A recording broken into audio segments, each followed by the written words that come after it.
Good morning, everyone. Welcome to Introduction to Logic, Deductive, and Inductive Reasoning. We are now at our seventh week, and for this week, our topic is proposition, basic elements of the categorical proposition. For this week, we will learn to define proposition. We will also differentiate the four kinds of sentences and identify the subject, predicate, and the copula. So let's proceed to our discussion. We are now at our midterm week, midterm month. So thank you for everyone who had submitted and completed the requirements during our prelims week and also who had passed the prelim examination as well. So let's proceed to our discussion. So we have here judgment is the mental act which affirms or denies something. So the product of judgment is called a proposition. Therefore, a proposition is a sentence which affirms, usually affirms is assert or denies, negates something. So we have here an example, the grass is green. So 2 plus 5 is 5. So the first proposition has the truth value of true and the second is false. So basically, in English grammar, we speak of a sentence as a group of words that expresses a complete thought, and we consider four kinds of sentences. We have the first one is the declarative, we have the second one interrogative, we have the third one imperative, and fourth one exclamatory. For declarative, it is the one which states a fact. So we have here two examples. My house is a red roof bungalow in Green Hills. The second sentence is, we watched TV last night. So this is a declarative type of a sentence and it is stating a fact. Another type of sentence or kind of sentence that we have is the interrogative sentence. And for interrogative, it is one which asks a question. So we have here two examples. How are you this beautiful morning? Another example is, do you like coffee? So basically for interrogative, there is a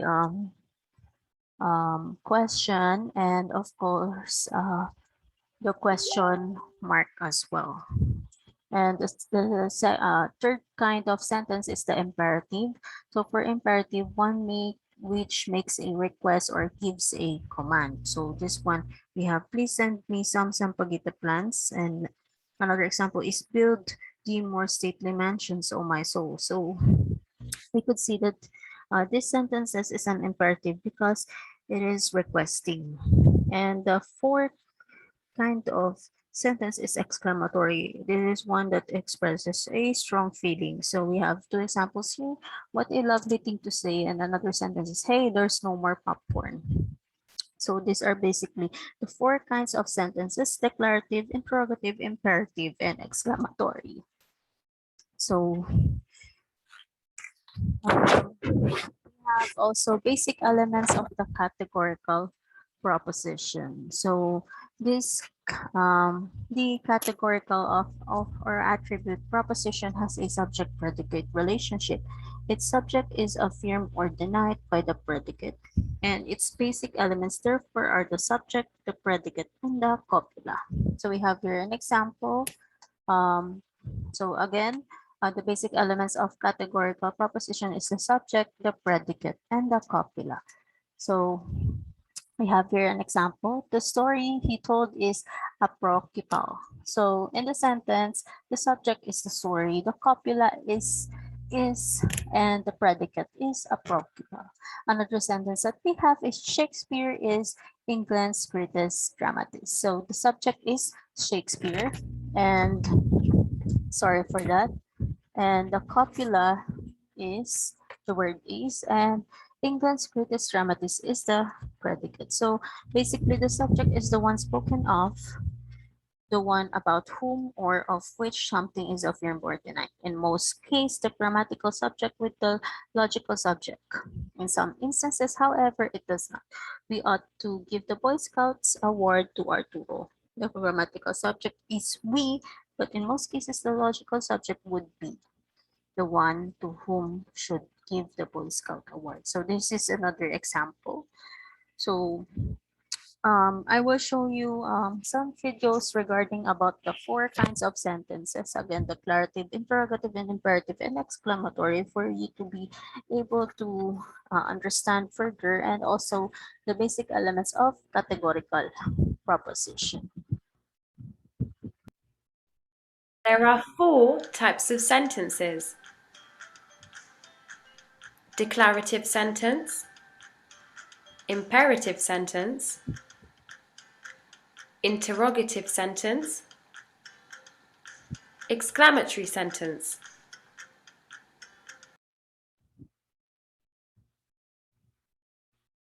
So this one, I will show you a video that explains the declarative, interrogative, exclamatory, imperative. These are the four kinds of sentences, and I will just post the link in our GC as well. So here we go. Today's group, we are going to talk about the different types of sentences according to its purpose. Maiksi lang itong video na to kasi simple lang. Kung alam nyo naman na, pwede nyo nang laktawan. Pero dun sa mga hindi pa alam kung ano ang declarative, interrogative, exclamatory, at imperative sentences, stay tuned!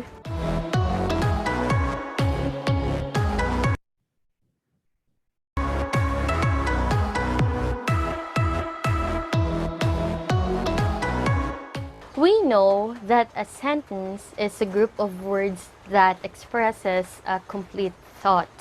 Sa madaling sabi, ang pangungusap ay grupo ng mga salita na nagpapahayag ng isang buong kaisipan. Itong dalawang ito ay sentence. What is your name? My name is Charlene Joy Ko. Pareho yung sentence. Pansinin ninyo na magkaiba ang punctuation marks na nasa dulo o yung mga bantas na nasa dulo ng pangungusap. Sige, simulan nating talakayin. Number 1, declarative sentence. It is a group of words that expresses a statement. Nagbibigay lang ito ng pahayag. Walang itinatanong, walang hinahanap na impormasyon. Ito ang mismong nagbibigay ng impormasyon. And it always ends with a period.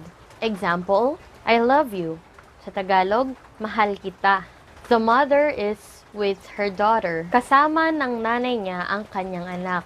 I am willing to donate blood for the sake of the child. Bukal sa loob kong magbigay ng dugo para sa kapakanan ng bata. Our teacher lives in that house. Ang guro natin ay nakatira sa bahay na yan. Yan, declarative sentence, tandaan, nagtatapos ito sa tuldok, nagbibigay ng impormasyon. May natututuhan tayo kapag declarative sentence ang binabasa natin. Next one, ito naman yung kabaliktaran ng declarative sentence. We have the interrogative sentence. It is asking for information. It is looking for something. May hinahanap, merong itinatanong. It ends with a question mark. So, kapag nakita nyo na may tandang pananong, ibig sabihin interrogative sentence yun. Nagtatanong ito, may impormasyong hinahanap. Example, how old are you? Ilang taon ka na? Where's the library? Nasaan ang silid-aklatan? What is your greatest fear? Ano pinakamalaki mong kinatatakutan? So, mapapansin ninyo na itong mga sentences na to ay nagtatapos sa question mark kasi nagtatanong, naghahanap ng Bought a cute preschool 3 Plus. Maraming plus. Tulong para may laban ng katawan. Bili na! Get vaccine-related facts on Google. ng impormasyon. Itong una, tinatanong, inaalam niya kung ilang taon ka na. How old are you? Hinahanap niya yung impormasyon ng bilang ng dami ng taon mo na. Ganon. Pangatlo, tinatanong naman kung ano yung pinakakinatatakutan mo. So, kapag interrogative sentence, naghahanap ito ng impormasyon. So, galing dun sa example natin kanina, our teacher lives in that house. Diba nagtatapos sa tuldok yon, declarative sentence, nagbibigay ng impormasyon na doon nakatira ang teacher natin. Kapag ginawa natin question mark ang nasa dulo niyan, our teacher lives in that house. So, magiging tanong, nakadepende pala ang purpose ng sentence sa kanyang punctuation mark o sa bantas nito. Yung kaninang tuldok, na nagbibigay impormasyon na doon nakatira yung teacher ay pwedeng maging tanong kapag pinalitan natin ng question mark. Our teacher lives in that house. Para nagko-confirm ka, nagtatanong ka na. Okay, third one, we have exclamatory sentence. Okay, this type of sentence expresses an extreme feeling or emotion. So, kahit na anong merong emosyon or feeling na sobra-sobra, yan ay exclamatory sentence. It usually ends with an exclamation point. Yung ganun na bantas. Ayan. Example, wow, I won the lottery. 'Di ba? Masaya, merong emosyon. Yes, I got accepted. Sorry, exage lang pero gusto ko kasing ma-realize ninyo na kapag may ganito, exclamation point, ay medyo may emosyon talaga yung pangungusap. It's unbelievable. So, nagulat ito. Kaya may ganong tandas. Exclamation point. Tandaan natin basta merong emosyon, extreme man ito or hindi, yan ay exclamation sentence. Exclamation point dapat ang ating gamitin. Tandaan kapag merong mga extreme na damdamin ang ipinahahayag sa bawat pangungusap, yan ay exclamatory sentence at gagamitan ng exclamation point. Okay, fourth one, we have imperative sentence. This type of sentence gives order, requests, or command. Sa Tagalog, nagbibigay ito ng utos, ng mga request, ng mga pakiusap. It also ends with a period. Sa tuldok din ito nagtatapos. Example, show me your ID. Utos yan. Pakita mo sa akin ang ID mo. Please take your seat. So, maupo ka.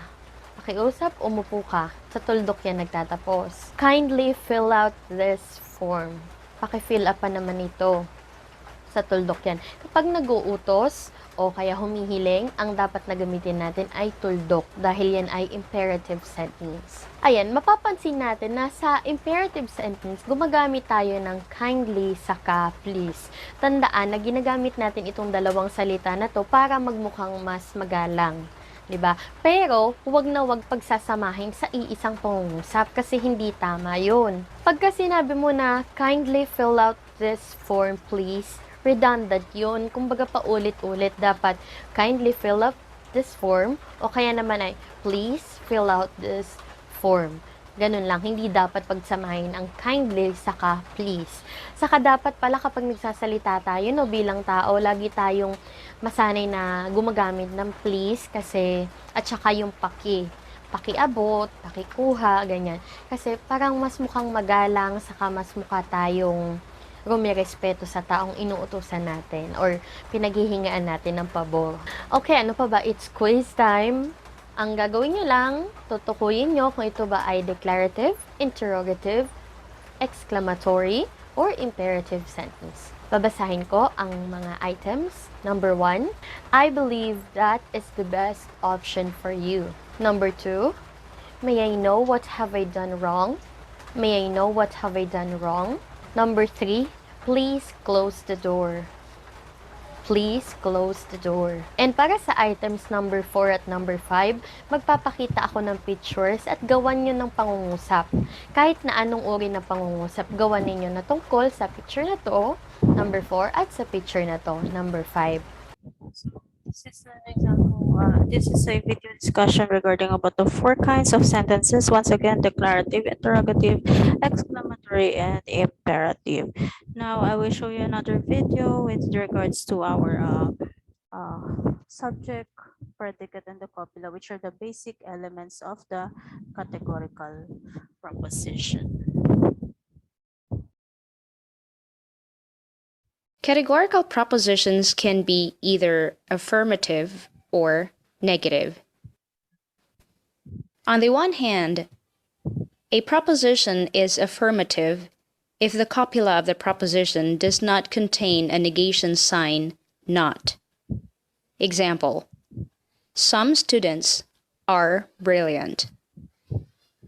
On the other hand, a proposition is negative if the copula of the proposition contains a negation sign not. Example, some students are not brilliant. Now, if we combine the quantity and quality of propositions, The result is the four types of categorical propositions, namely universal affirmative, universal negative, particular affirmative, and particular negative. Logicians use the letter A to represent a universal affirmative proposition, E for universal negative, I for particular affirmative, and O for particular negative. So here is the elements of a categorical proposition. And so, a categorical proposition has three elements, namely subject, S, copula, C, and predicate, P. Here's an example. Some politicians are corrupt. Politicians is the subject, S, are is the copula, C, and corrupt is the predicate, P. At this point, let us discuss the quantity of a categorical proposition. In terms of quantity, a categorical proposition can be classified into two, namely particular and universal. A particular proposition is one that contains a particular subject term. Example: some Asians are excellent basketball players. A universal proposition is one that contains a universal subject term. Example: all men are mortal. So we had discussed this particular and universal in our prelims already. What's important is the three basic elements of the categorical position. Again, we have the subject, the predicate, and the copula. The copula is the linking verb. So we have here the explanation of the categorical proposition and also the four kinds of sentences. So in your handouts, we have two activities. So I will only require you to answer activity 1. So activity 1, please follow the instructions we have here. Underline the simple subject once, the copula twice, and enclose the simple predicate in brackets. So again, follow instructions. Underline the simple subject once, the copula twice, and enclose the simple predicate in brackets. So we have 10 items, total of 10 items, 3 points each for that, so total of 30 points. So we have, again, follow instructions, underline the simple subject once, the copula twice, and enclose the simple predicate in brackets, 3 points each. Total of 30 points for these 10 items. So for this lesson, we have some references. For your handouts or PDF files, we have Introduction to Logic, Institutional Logic and Logic, CF College, and also suggested readings from Introduction to Logic by Cruz C. And also, I will post the video links that I have presented in our discussion. So I will just post it in our GC. So if you have any questions, don't hesitate to ask me. You may directly send me a personal message through Messenger or also directly ask me at school. So for this week, we have defined proposition. We also differentiate the four kinds of sentences and also identify the subject, predicate, and the copula. So once again, if you have any questions, don't hesitate to ask me. So before ending this discussion, I would like to say thank you and said Jesus, everything is possible for one who believes. So that is from the book of Mark, chapter 9, verse 23. So thank you once again, everyone, and God bless.